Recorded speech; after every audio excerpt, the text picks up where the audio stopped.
Assalamu alaikum warahmatullahi wabarakatuhu. Kabajamtoota hordoftoota yuutuubii gurmee ICT ashama akkam jirtu akkasumas kanneen yuutuubii keenyaaf haaraa taatan akka mallattoo sabiskiraabii tuquun beelii isaa irra tuqaatii barnoota koompitaraa fi kan yuutuubii isiniif darbu hordofuun maamila nuuf ta'aa isiniin jenna. Kallattiin gara sagantaa keenya guyyaa har'aattiin isin dabarsaa nu waliin turtii gaarii. Sagantaa keenya guyyaa har'aatiin akkaataa itti suuraa yookiin viidiyoo bilbila keenya irraa bade ittiin deebisuu dandeenyu isinitti agarsiifna. Appii kana bilbila keessan irraa dhabuu hin qabdanii akkaataa itti deeffachuu dandeessan isinitti agarsiifnaa. Haga xumura sagantaa keenyaatti nu waliin turtii gaarii. Appiin kun akkuma asirratti argaa jirtan diisk diiggar jedhama. Appii kana appii bilbilaa kan pileestoorii irraa buufachuu dandeessu yookaan liinkii isaadha. yuutuubii diskiripshinii jala isiniifan kaa'aa achirraa buufachuu dandeessu. Appiin kun appii baay'ee barbaachisaadha. Kana booda suuraan bilbilarraa badee viidiyoon bilbilarraa na jalaa bade jedhanii cinqamuun hafeeraan sinii jedha. Kanaaf akkaataa kamiin deebisuu dandeenya isa jedhu ni ilaalla. Suuraawwan kanaan dura balleesse baay'ee isaatu jira. Akkasuma viidiyoon illee baay'ee isaatu jira. Akka inni itti fiduu danda'u isinittiin agarsiisa. Tartiibaan sirriitti nu hordofaa isiniin jenna. Appii kana yeroo tokko gadi tuqanna akkasitti. Erga gadi tuqannee diisk diiggar jedha. Kun maqaan isaadha. Gubbaa kanarratti akka argaa jirtan diisk diiggar jedha. Haala kanaan baafachuu bana yeroo banu jechuudha. Appiin kun bilbila ruuta ta'uun barbaachisu. Bilbila ruuta hin taaneef illee sirriitti ni tajaajila. Jalqaba irratti yeroo banu wantoota gurguddoo lamatu jira. Asirratti akkuma argaa jirtan search for lost photos, search for lost videos jedha jechuudha. Suuraa sin jalaa bade search godhii yookaan immoo viidiyoo si jalaa bade search godhii jedhaa jira. Bakka jalqabaa search for lost photo jedhu irratti yeroo tokko gadi tuqanna akkasitti. Erga tuqannee booda asirratti eeyyaman gaafata bilbilichi. Appiin kun diisk diiggariin kun akka hojjetuuf seetingii keessa seennee enable gochuu qabna. Kanaaf gootu seeting isa jedhu irratti yeroo tokko tuqanna. Sana booda eeyyama kana kenninaaf allow access to manage all files. Faayilota hundasaa akka to'atuuf yookaan akka hoogganuuf eeyyama kenninaafi kana on gooneeti duubatti deebina yeroo tokko. Kana booda suuraawwan badan hunda isaanii maal godhaa sarchi godhee barbaaduutti jira. Argaa jirtu yoo ta'e bakka kanarraa kunuun sarchi godhee barbaaduutti jira. Kunuun suuraawwan badan hunda isaaniidha naqaa jira jechuudha. Haala kanaan suuraawwan babbadanidha kuni. Suuraa kana haala kanaan suuraa isin jalaa bade akkasitti baay'eedha kan badee jiru. Suuraa kana akkasitti suuraa lama kakaafamee asirraa haqeen ture. Kanaaf suuraan kun haala kanaan mul'ata asirratti. Kanaaf akkaataa kanaan suuraawwan 141 suuraa 239 sarchi godhee jira jechuudha gammaatti. Kanaaf akkamitti immoo gara miimoriitti deebisuu dandeenya isa jedhu asuma irratti suuraa keessan irratti tuqattu yeroo tokko bakka kanarratti argaa jirtu yoo ta'e bakka iddoo mallattoo booksii qabu kanarratti yeroo tokko raayitiitti gootu akkasuma keessa deemtanii suuraawwan isin jalaa haqaman sanarratti akkasitti tuttuqattu irra deemtanii.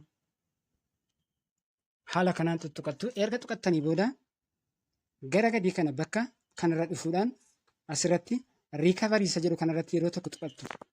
Riikavarii isa jedhu kanarratti yeroo tokko gadi tuqattu. Erga gadi tuqattanii wantoota sadiitu dhufa asirratti. Wantoota sadiitu dhufa. How to would you like to recover the files? Faayila kee eessa kaa'achuu barbaadda yookaan recover gochuu barbaaddaa jedha. Jalqaba irratti recommended isa filatamaa save the files to an app on your device, email, Dropbox, Google Drive jedha. Google Drive memory irratti emailii keessan irraan kaa'achuu barbaaddu jedha. Isa kana akkaataa itti karaa emailii keenyaan memory GB 15 fayyadamnee kaa'achuu dandeenya. Marsaa itti isiniif hin qopheessaa achirra kaa'uu dandeessaa jedha. Inni lammataa save the files to custom location on your device. Bilbila kee irratti save godhachuu barbaaddaa jedha. Memory irratti yookaan qafoo irratti. Inni sadaffaan upload the file to an FTP or SFTP server. Servera irratti yookaan adreesiidhaan servera irra kaa'achuu barbaaddaa jedha. Nuti amma kallattiidhaan memory keenya irra kaa'achuu barbaadna waan ta'eef isa gidduu irratti tuqanna. Save the file isa jedhu irratti haala kanaan tuqanna. Erga tuqannee kallattiidhaan gara memory keenyaa nu geessa. Yeroo nu geessu use this folder kan jedhu jira. Foldera kana fayyadamii kan jedhu irratti yeroo tokko tuqannaa jechuudha haala kanaan. Erga tuqannee allow this disk diiggar to access the file in one. Faayila kee bakka tokkotti akka walitti qabuuf eeyyama kenni yookaan allow godhii jedhaa jira. Kaansal isa jedhu dhiifnee allow kan jedhu yeroo tokko tuqannaa. Zan kun asirraa argaa turte save the files jedhee jira jechuudha. Faayila haala kanaan maal godhaa save godhee nuuf ka'aa jechuudha. Dan suuraa haala kanaan deebisuu dandeenya. Sana booda duuba deebina yeroo tokko exit jenna. Inni lammataa viidiyoo badee deebisna si jedhu bakka jala isaa irratti kun as keessatti search for lost video viidiyoo sin jalaa badee irratti search godhaa jira. Isa kanas asuma irratti yeroo tokko gadi tuqanna. Erga tuqannee viidiyoowwan nu jalaa badan asirratti maal godhaa tokkoon isaaniitiin search godhee barbaadee fidaa jechuudha. Asirratti suuraawwan hedduu badantu jiru. Asirraa egaan haala kanaan iskaan complete jedhee jira jechuudha. Viidiyoowwan 238 badee jira. Isa kana okay erga jennee booddee viidiyoo bade kana maal godhaa recover godheetan deebisaa jechuudha. Fakkeenyaaf viidiyoo bade tokko kan barbaadaa ture tokko jira. Asirraa akkamitti akka deebisu ilaalee tuqee deebisiin isinitti agarsiisa. Egaan asirratti kunoo suuraa viidiyoo kan asirratti akkasitti tuqattu jechuudha. Amma kunoo bakka kan argaa jirtu yoo ta'e bakkattii kanarratti raayitii tuqattu jechuudha. Raayitii tuqattu. Isee kanarratti erga tuqattanii booddee riikaverii kan jedhu ni jira kunoo asirratti akkuma jalqaba irratti goon riikaverii jennee tuqannaa jechuudha. Ammas meemoorii keenya filannaa haala kanaan bakka irratti nuuf kaa'uu qabu use this folder kan jedhu asirratti tuqannaa. Then ammas eeyyama kenninaaf jechuudha. Allow kan jedhu tuqannaa. Egaan hordoftoota keenya haala kanaan kunoo gubbaarraa riikaverii complete jedhee jira jechuudha. Riikaverii godhee xumureen jira jedhee jira kunoo asirraa argaa jirtu yoo ta'e haala kanaan gara meemoorii keenyaatti nuuf deebisee jira.